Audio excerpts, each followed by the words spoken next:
Hi there, Glocal citizens. Welcome back to the podcast that inspires a borderless mindset around manifesting a new world. I am your host, Florence Adu, coming to you from BK. I'm back in Brooklyn, folks. I'm back stateside. I have a few adventures planned. The main reason why I come back at this time of year is because after COVID and losing close family members, I decided that I wanted to be sure to spend my mother's birthday with her every year. And that is on April 25th. So last year she was in Ghana. This year I've come, so I'll be there. So I just say that to hold your dear ones close.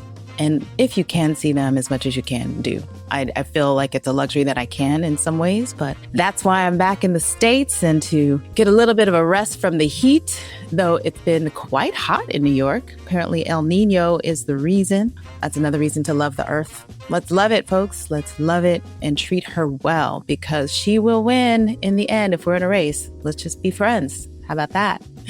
So let's get to our conversation. This week, I had the pleasure of meeting this gentleman through another Glocal citizen in the process of ideation for a project that he was working on. That was Chinedu Eshiro. We met on one of his calls, and I was just so impressed by his perspective and looked at his bio. And I was like, wow, this is someone who we're like minds in the ways that we want to approach and build, particularly for Africans and for those in the Black diaspora. And so let me get to his bio and we take it from there. For 20 years, my guest has operated at the exact intersection where culture generates economic value. His journey started in 2004 when he founded a student-led program at the University of Georgia at Atlanta, which still runs today and has improved the enrollment yield, conservatively valued at 150 plus million in incremental revenue for the university. That's dope, folks. That's legacy. We'll hear more about that. That experience shaped how he thinks about infrastructure, who builds it, who benefits, and who owns the upside. He went on building hospitality programming, delivering the cultural insight that prompted AT&T to sponsor Drake's inaugural headline tour, and leading a campaign that introduced the Lyft rideshare app to Atlanta. He's produced work with cultural figures, including Michael Jordan, and while an undergraduate, he produced concerts featuring Outkast, Lauryn Hill, and Dave Chappelle. If you don't know them, folks, you got to go and know who these people are because I'm sure we all do, but just so you know, check them out. Also of note, he owns a publishing catalog featuring songs from Lil Wayne, The Neptunes, Seven Streeter, Pusha T, and Usher. We're going to talk about that as well because publishing catalogs mean something as a big deal. I think if you know anything about Prince, the Beatles, Michael Jackson, there's a story there. So we want to hear about the business that makes that real. Coding since age 11, technology is a lens he's always looking through. His latest endeavor, the lOlŌ platform, is the direct expression of technology deployed as infrastructure to close the gap between who creates cultural value and who captures it. He's lived the innovator's dilemma firsthand, operating at the riskiest part of the curve where the work is undeniable, but the capital isn't designed to find it. We know this place. That experience is why lOlŌ exists. A collective ownership vehicle for cultural capital, community capitalized, community governed, designed to compound for generations. Bakajika Tshinanga, welcome to the podcast. Oh, thank you for having me, Florence. We're really excited to have this conversation with you today. Yay, yay, yay. So let's get started. Let's jump right in. Where are you from? Where are you local? And what is your craft? So I'm Bakajika. I'm born in the Democratic Republic of Congo, specifically in Kinshasa. I was raised in 3 continents, Belgium and Europe, and Atlanta is where I'm currently residing. I've been in Atlanta since actually 94. Wow, that's a long time that I think about it. So that's where I am. And my craft is ownership infrastructure, design systems where cultural participation becomes cultural ownership. 20 years that I've spent inside hospitality, music and entertainment, technology, tech, and brand strategy. lOlŌ is sort of like the company I've been preparing to build the whole time without really even knowing it, right? And the thing that I've come to really believe after these 20 years is that what you build alone, you carry alone, but what you build together really outlives you. And that's sort of like the culmination of where my craft has brought me to. And that's why I'm working on lOlŌ currently. I love it. I love it. I love it. So tell us about your local in Atlanta. Atlanta is a vast town. I have family there, so I spend time there. Tell us about your local in Atlanta. I love Atlanta. Atlanta has a rich culture of Black people. It really has an identity. It has a vibrance that you really don't quite often see in America.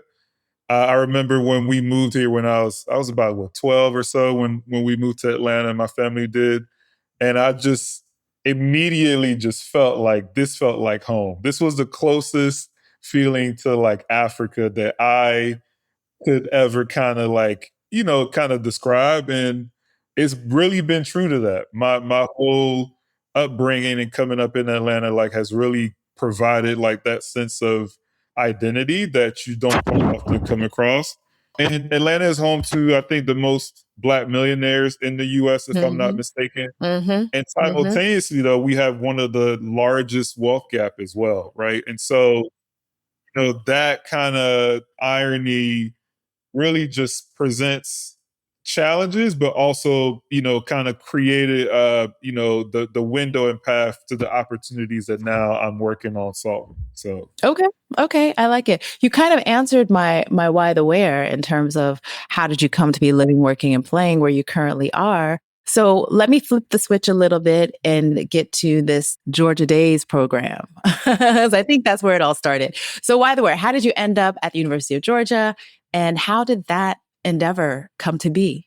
yeah. So, we got to America because of my parents, right? As most African parents in our previous generation, education was the doorway. My dad, was studying his PhD in Europe. And then from there, got us job offers in America. We moved to America, then went to school here. And I ended up going to the University of Georgia.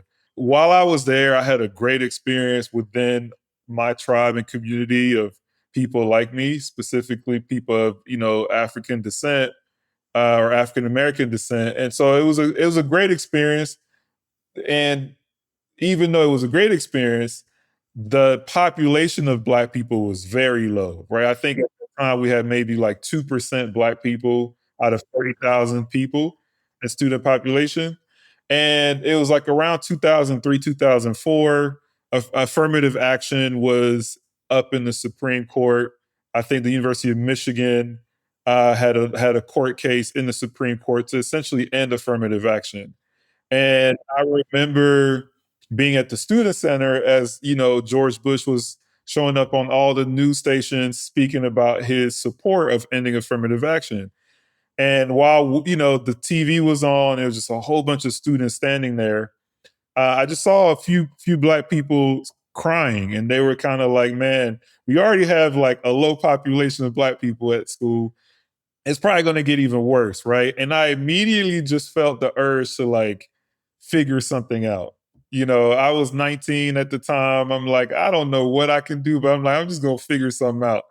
And the moment that I had that urge, I instantly had like the idea pop in my head. Like it was that, right? And the idea was, well, your experience isn't that.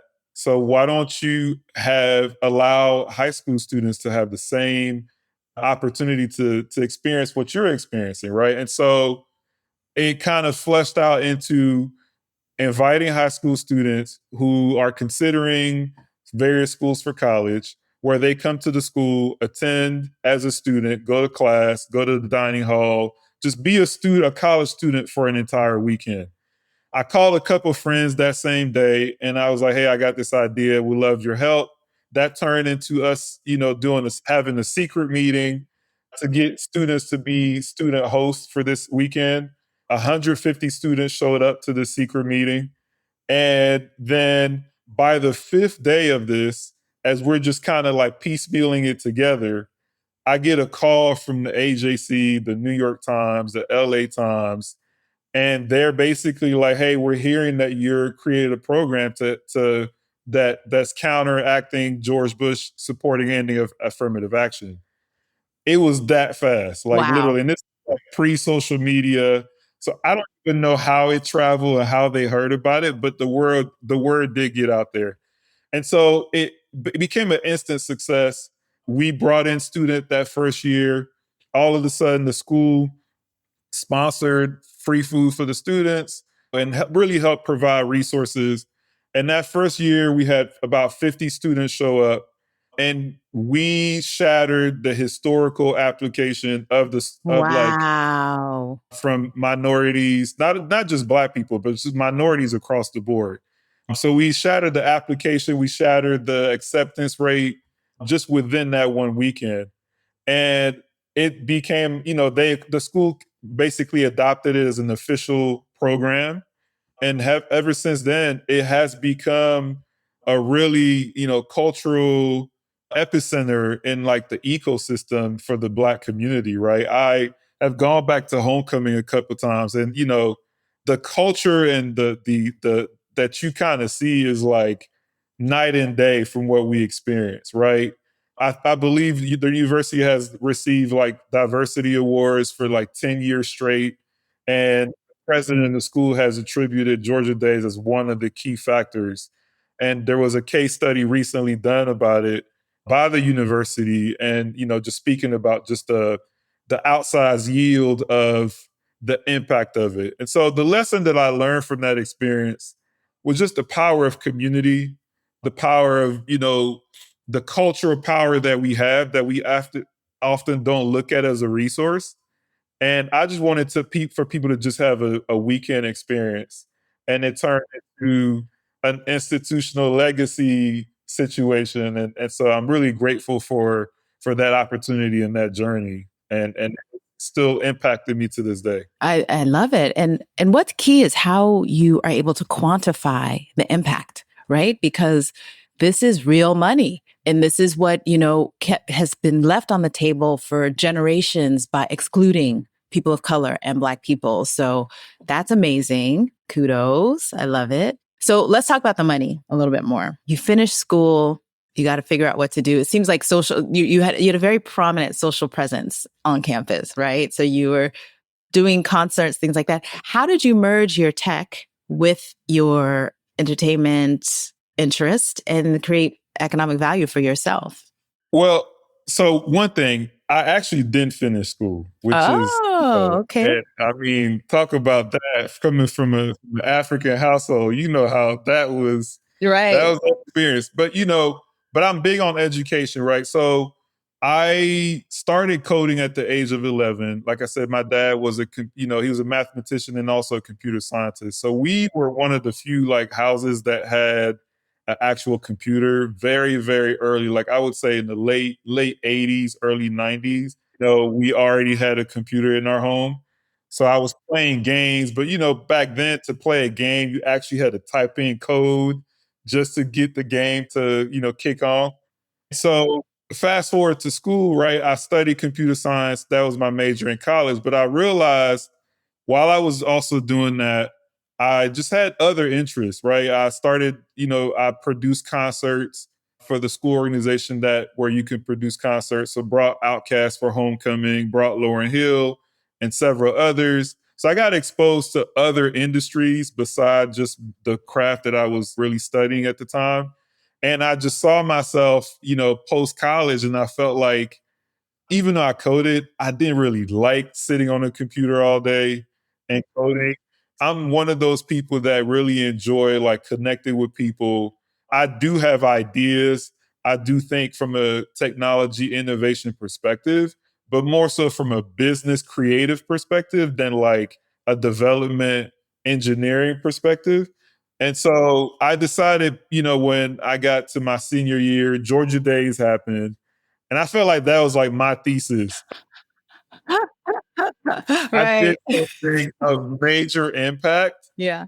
but this is what I want to do moving forward. So I made a choice to pursue like entrepreneurship. It wasn't called entrepreneurship at the time. That wasn't even a thing, right? It was just like start a business. So I just went deep dove into like kind of continuing like the entertainment side of what I was kind of already developing. And that went into like consulting with various hospitality venues, developing programs for those, and it just translated into other things. So, how do you acquire a catalog? Tell us what that process is like. So you're in it. So ultimately, the hospitality got you to AT&T. It got you to Lyft, and then tell us more. We want to understand this business hustle that you came into. So I'm promoting shows. I'm doing programming with hospitality.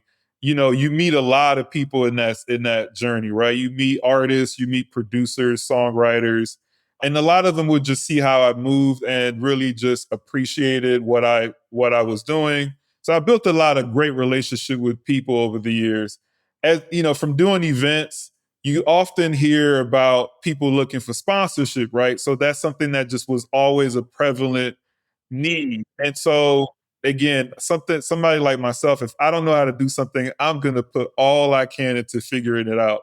And I met this lady who she had done a few deals with like Lincoln and Queen Latifah and Common and a couple other brands.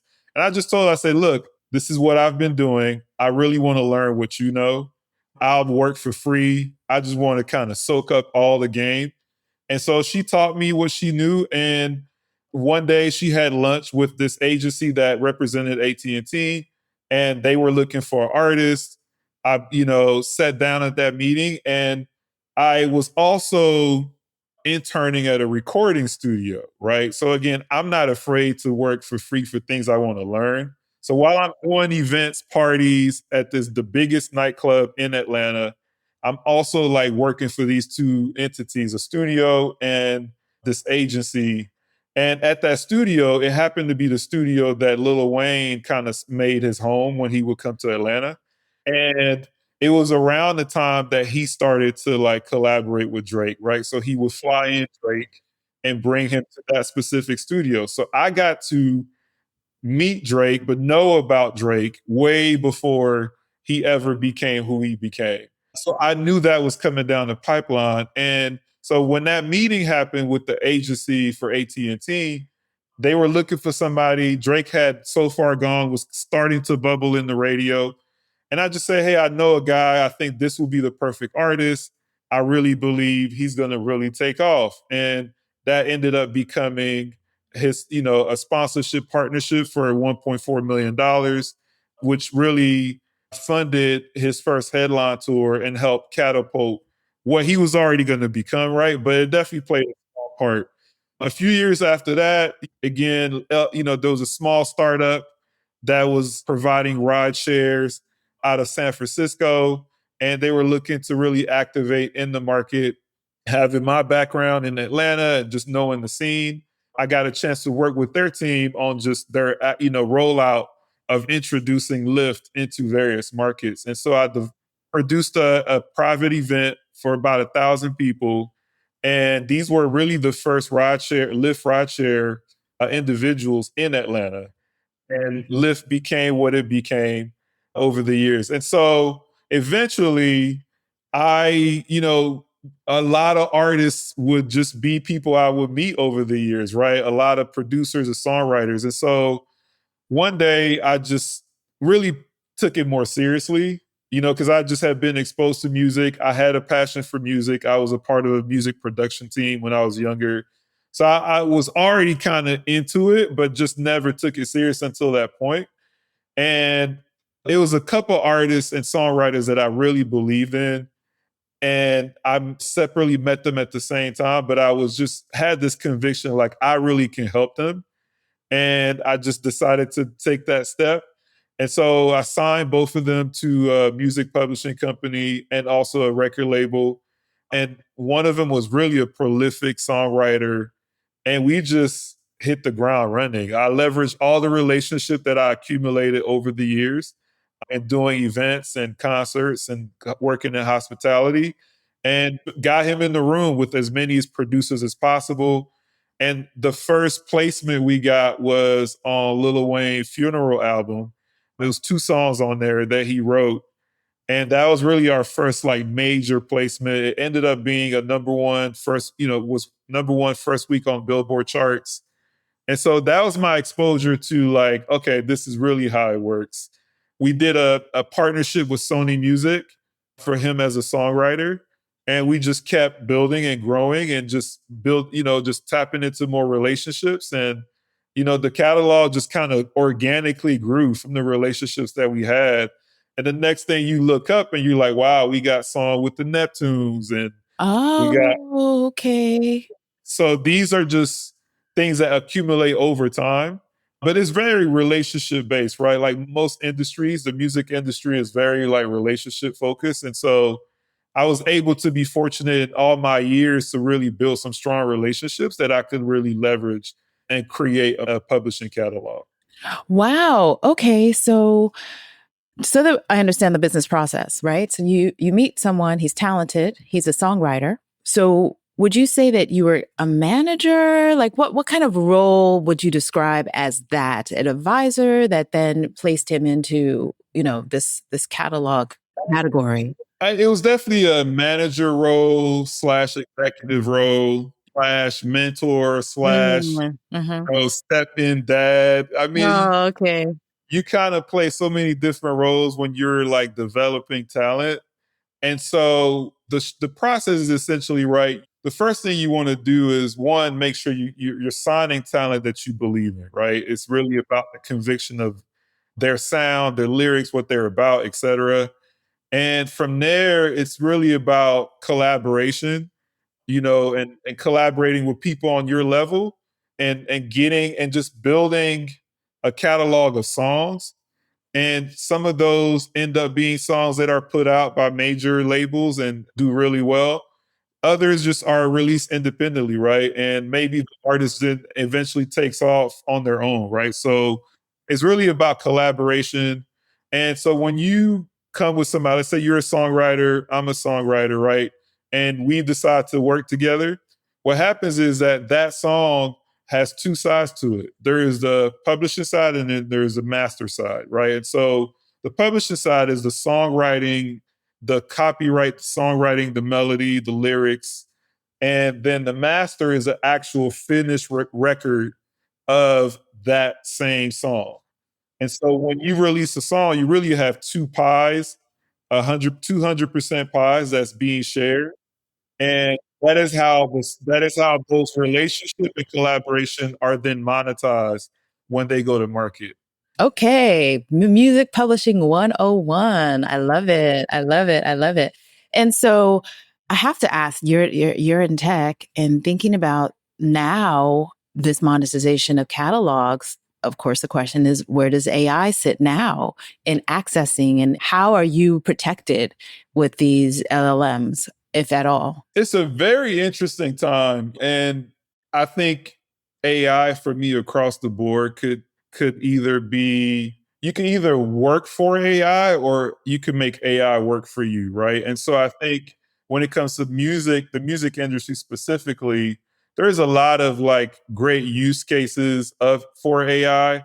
I think, we still have to figure out all the kind of ramification related to like the ownership aspect of songs and creation. So that's something that still needs to be sorted out. But I do think that there's going to be certain use cases that really are going to be an advantage to people in the music industry. I'm not one that's necessarily for or against AI being used in the music industry. I'm still kind of neutral about it. But I think that ultimately it goes back to creativity, right? It's really about touching people, right? It's really about songs that resonate in a way that is hard for AI to replicate, And so I don't necessarily have a doom and gloom thought perspective when it comes to AI and music industry. And I just feel like we just taking it one step at a time. The technology is out there. Now, there are platforms that are out there extracting value from the songwriters and the Right. singers and the artists, and that needs to be addressed. And hopefully, that's something that can be figured out along the way. Good insights. Good insights. Thanks for that. So before we get to lOlŌ, We want to hear about what you hear. We're talking about music and songs. And so, what is your Glocal speak? We want you to share a word, a phrase, or a saying that is a meaningful part of your local experience and why or how you came to value it as Glocal speak. Well, there's a famous phrase in Atlanta: Atlanta influences everything. Oh, yeah, they put that everywhere. Like that's a They whole put it campaign. everywhere, right? Yeah. Yeah. That is really like the energy that people in Atlanta truly carry, is that we are the capital of culture. And so with that, there's a responsibility that we have, right? And I think that, yes, for a very long time, we only were afforded access, which meant that position yourself as an influencer, as a tastemaker, was kind of how you got in the door. But what I'm hoping happens next is that we translate that influence into ownership. So yeah, but that's been for a long time, just kind of like the energy of Atlanta, right? We're a true influencers of culture. We see how so many songwriters and producers are based in Atlanta that have written some of the biggest songs of all time, or just the most impactful songs that we've ever come across, right? And so that part to me just is a beautiful thing to like see and watch, right? These are people that I personally know, some of those people, and have seen go from like, I'm really trying to make it, to now like you got song with some of the biggest artists in the world, right? And so you see that in real time. And that's just one good example of just how Atlanta has such a major influence. And when you think about hip hop culture, right? Started out in New York, and we're never going to take that away, but we did take that sort of like seat for a long time. I think that's the energy that Atlanta has, right? And I just hope that that can translate into other things and other means. Yeah, yeah. And that is where lOlŌ comes in, right? So tell us about the genesis of it. Like, what was that light bulb? You talked about the light bulb with Georgia Daze. What was that light bulb? And where have you charted your course since then? Before you go into that, tell us what lOlŌ means. Oh, sure. So lOlŌ means love. It's from Ewe. Am I pronouncing it Yes, right? the Ewe language in The Ewe Ghana. language, Mhm. and it Ghana, means love. Togo. Yeah. And the reason behind that is that, I really believe that identity, how you see yourself, determines what you create and the world that you are able to build. So identity is important. And I think that as a people from the African diaspora, right, we have historically just gone through so many challenges and barriers. And I think we by nature are people of love. We are people that are aligned to nature. We came from that. We have a resonance with nature that other cultures you might not see as much. And so everything that we experience, right, really comes from love, right? God created us, I believe, because just of that love energy and frequency. And so decided to name it lOlŌ because it's about having an identity that when we love ourselves truly, we can love one another as a community. And everything that we create from that is going to have that energy, is going to have that integrity, is going to have that frequency. And so, and it's the way it just reads and sounds, it just sounded really like that's the name, right? That was a perfect name for it. So now tell us, lOlŌ. Yeah. So, I think it's, lOlŌ, again, it's a culmination of my experiences in my career. As you could tell, like I just never really sat in one industry for a long time. I sort of like was a multi hyphenate and got a chance to be exposed to various industry. And through that experience, I noticed a pattern, right? The people that have the closest proximity to culture, to driving cultural value, that have cultural intelligence, usually those same individuals or communities are deprived access to ownership of what they make valuable. That was just a pattern that I came across in every industry. When I got to like the music industry and having, ownership in the publishing, that's really when my mind really clicked into ownership. And I realized that I've been building value all my life and never understood that it's about the structure the structure, it really precedes everything else, right? And so it really clicked for me when during the pandemic, the George Floyd atrocity happened. And I know here in America, and I know around the world, it definitely was impactful. But here in America, what I saw was everyone from the Black community really became intentional about coming together, right? We became intentional about sharing resources. We became intentional about promoting the businesses that we have created, right? There was just this like groundswell of movement happening of like, nah, this is it. We gonna really focus on us collectively. And so that really inspired me, right? I was really inspired to see that happen. And then over time, it kind of started to dwindle away. And you heard less and less people talk about coming together. It was just slowly dwindling away. And I'm like, whoa, what happened? How are we going backwards? Right. And so I sat with that and I was like, that has nothing to do with lack of resources. That has nothing to do with anything other than our identity is in place in us owning the value that we create. And I felt like that was a problem that I wanted to solve, right? And it just really hit me then. And so, I really just decided to put all my everything that I could into building lOlŌ. And so what lOlŌ is a member-owned cultural holding company. It's really the infrastructure for communities to own the cultural assets that they make valuable. And we operate across 8 verticals: art, music, IP, film, fashion, hospitality, real estate, farmland, consumer product goods, and beauty. Again, each one, the patterns is the same. The community generates the cultural durability, but the capital structure, it goes elsewhere, right? Then that capital equity compounds for others while we build the value.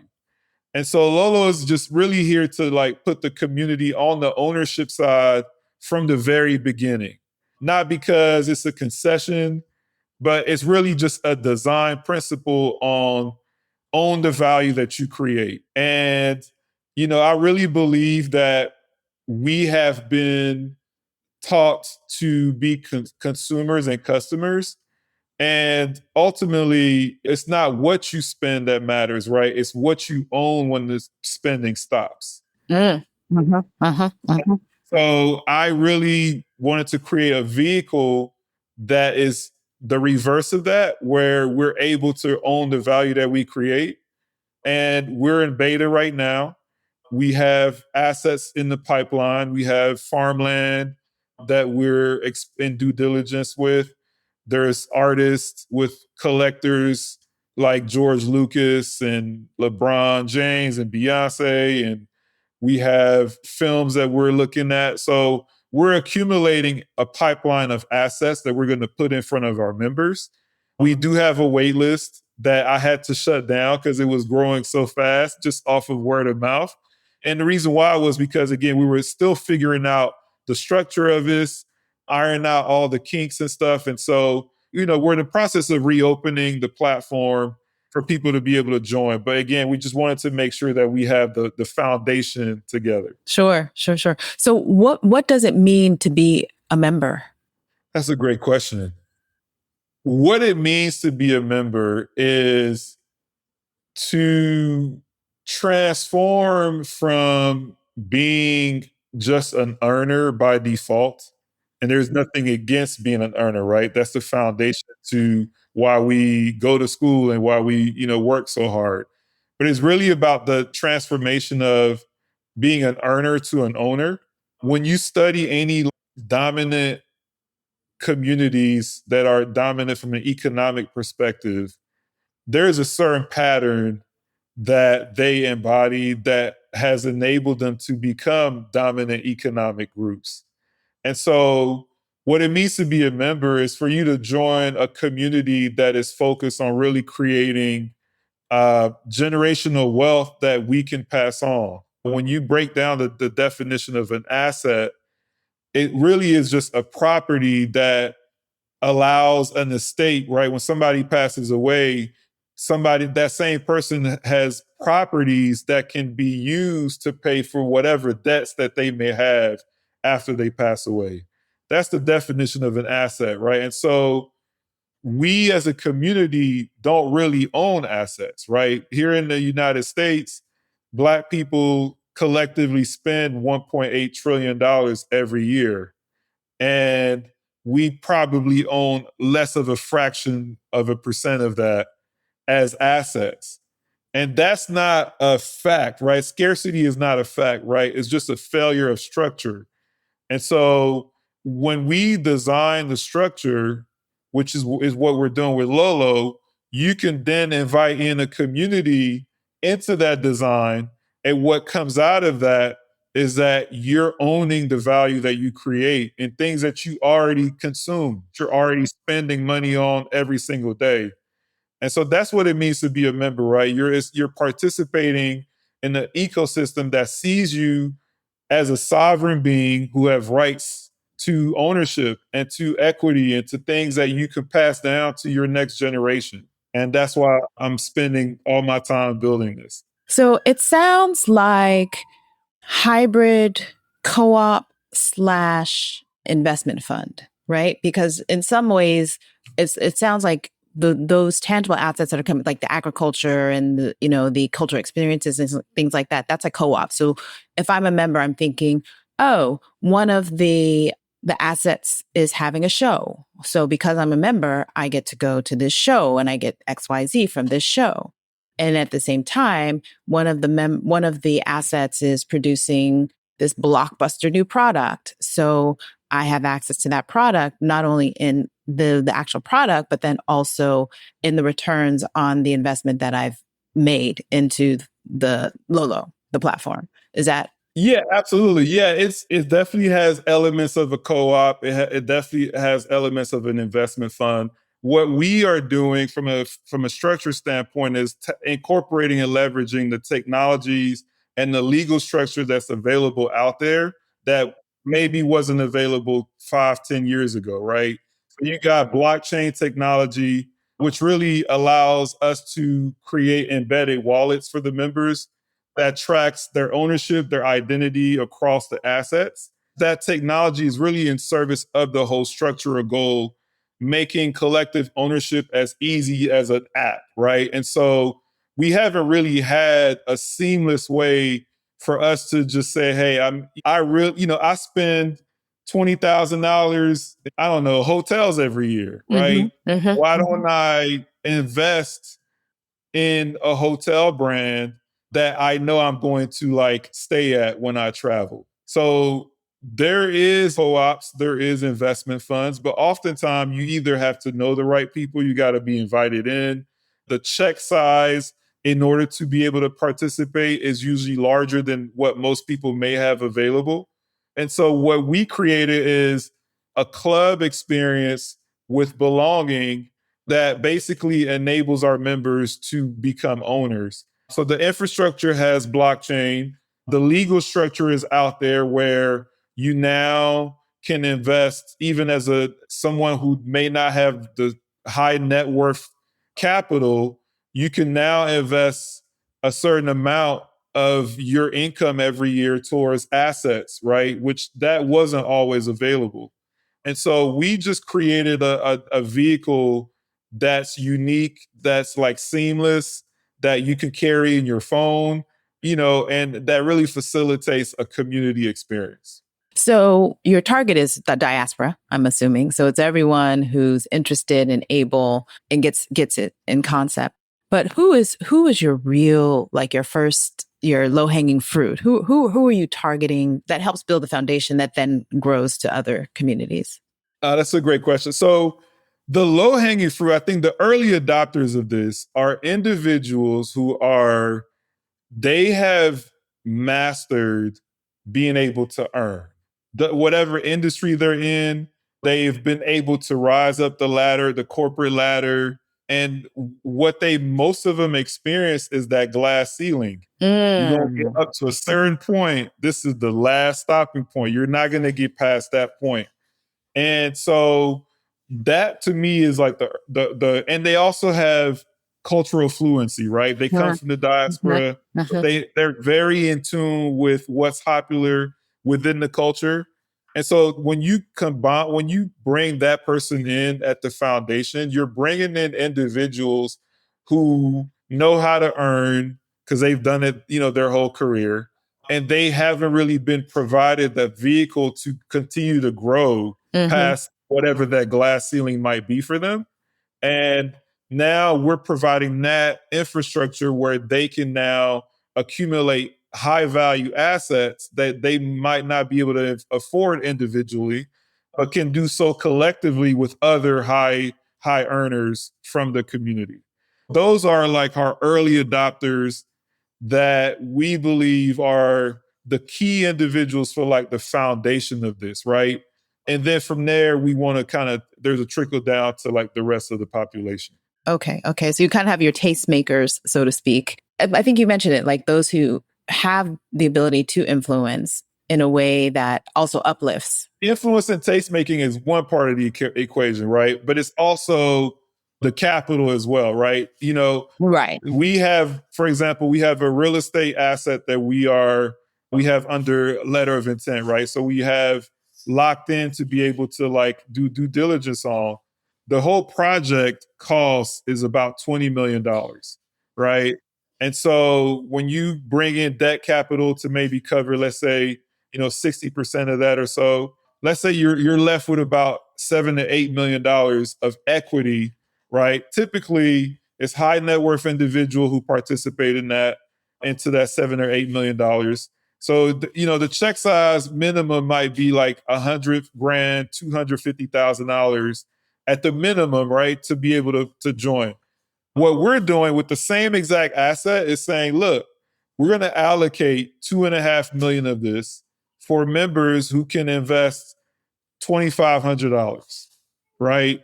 Not only they invest $2,500, but once this project is developed into a boutique hotel, we also want this location to serve as our flagship location for our members. So our members are going to also be paying customers of that same property. So we're minimizing the risk of the investment while also giving access and opportunity for our members to be able to invest into this, right? So the members aren't just influencers and tastemakers in culture. They're influencers and tastemakers, but they have disposable income that can participate at a minimal level into these high value assets. And then over time, they're able to then grow and invest into other assets along the way. A fascinating model. And I see so many examples that are in the marketplace, but particularly not for us, right? You have these clubs, like these Soho houses. You have a lot of these ideas. You have, even on the extent of like broader infrastructure, these charter cities. I went to a conference Nairobi last year. It was about charter cities, and it was really building these enclaves of like-minded people that are kind of building, I don't want to say capsule cities, where that are for us, by us to some extent, but someone always owned or owns the infrastructure. And so what I see as such promise with this is that it is for us, by us, for us. And so let's take a moonshot 5 years down the line. Where is lOlŌ? I literally wake up every day and that's my like first meditation, right? And so what I see 5 years down the line is, we have 20,000 to 40,000 members that are actively participating into this. That 20,000 to 40,000 member is equivalent to, around $40 million to $50 million in capital that we can invest into various assets. We have ownership in farmland that is distributed to our members, but also local communities. There is a large amount of food deserts out there. And that's one of the things why we're owning and acquiring farmland, is to be able to solve that. We have ownership in hospitality real estate, hotels that is, built with us in mind, that we feel like home when we go there. But also these are like our anchor home base for our members as well. We have ownership in art and music IP and film.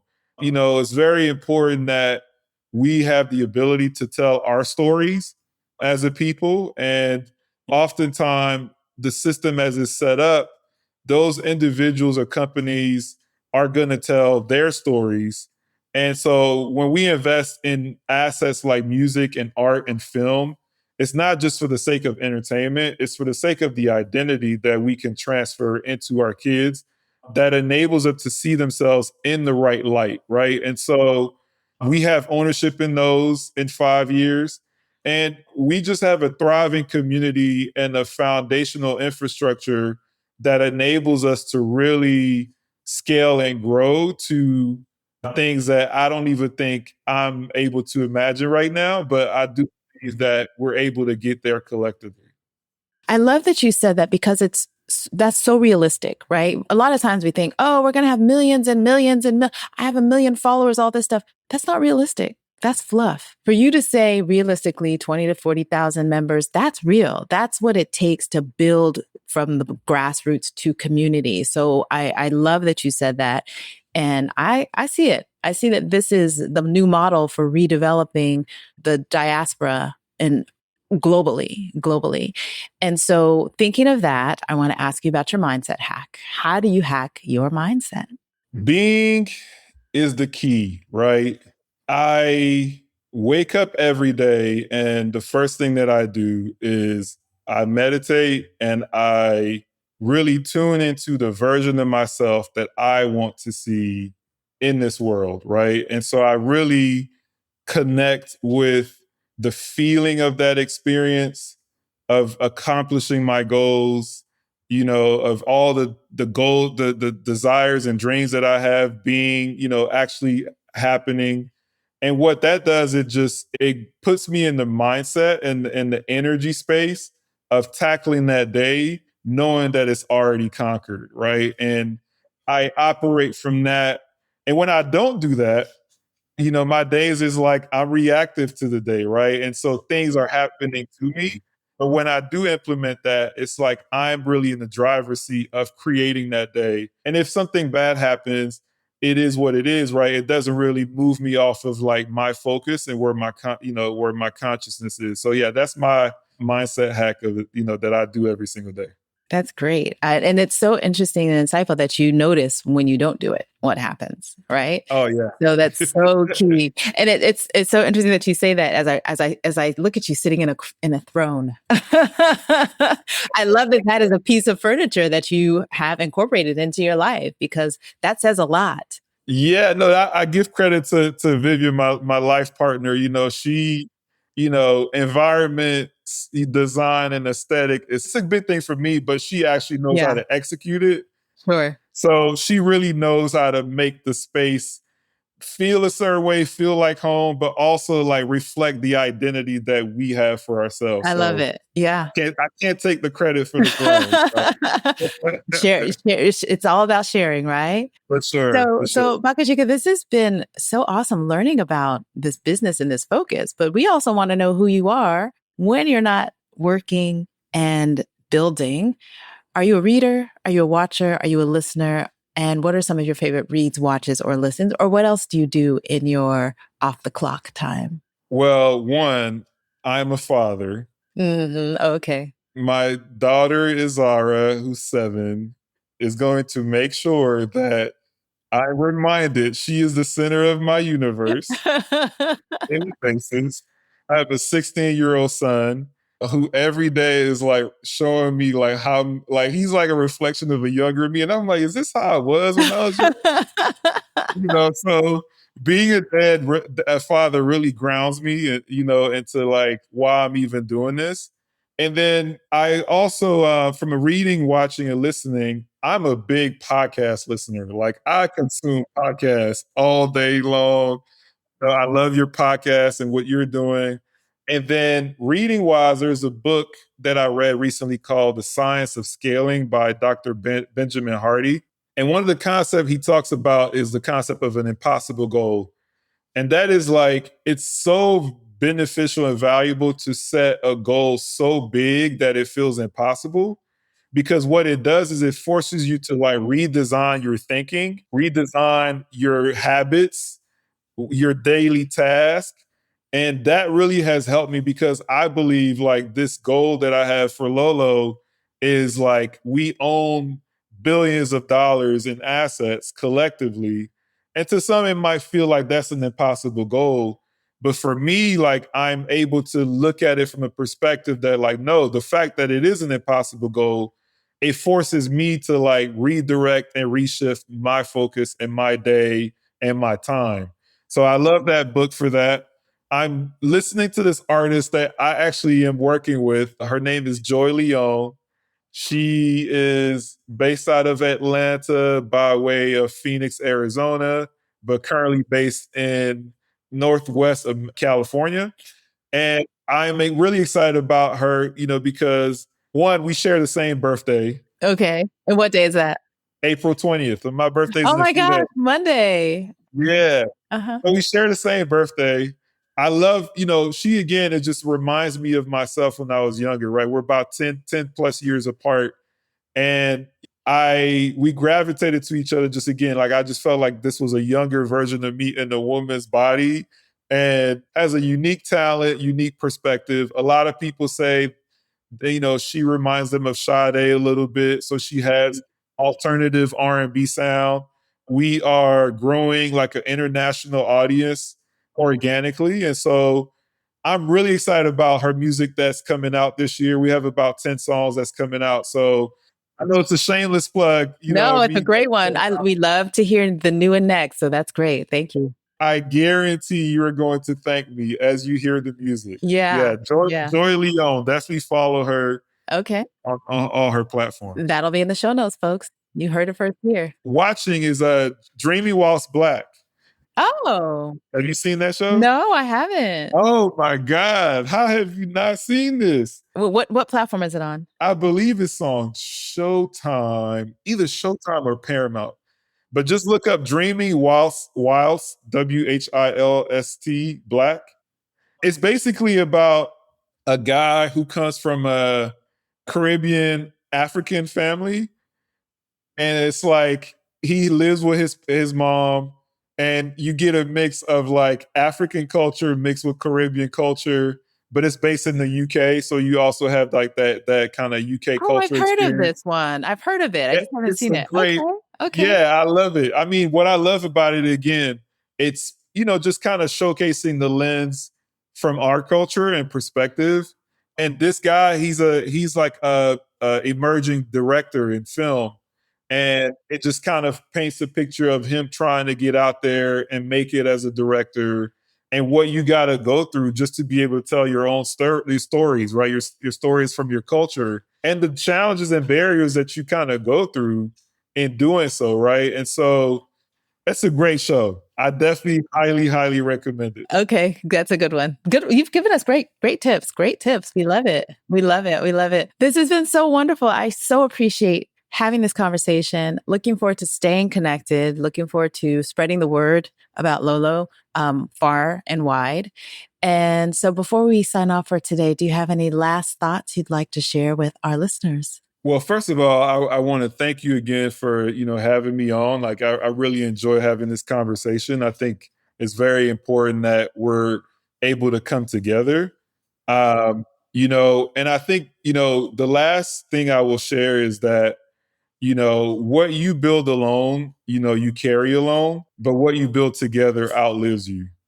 And, I think for our community, we have to realize that we're going to be able to get to where we want to go, but we have to do it together. There is no other path. We've all, many of us have done so individually, right? We've had individual success, but that only takes you but so far. And I really hope that it's not about the money per se and what I'm doing that matters, is the fact that we were able to finally come together and build this, and our kids and their kids are able to benefit from the work that we do today. Yeah. I love it. Thank you for that. Thank you. Thank you. All right, Glocal citizens, this has been another episode of the podcast. You can catch us Tuesdays with new episodes at glocalcitizenspod.com or wherever you get your podcasts. Please do like, share, subscribe, leave us a review, check out the show notes. They're going to be rich. So many gems in this one. So check out the show notes. And until next time, let's build in the interim. And until next time, bye for now.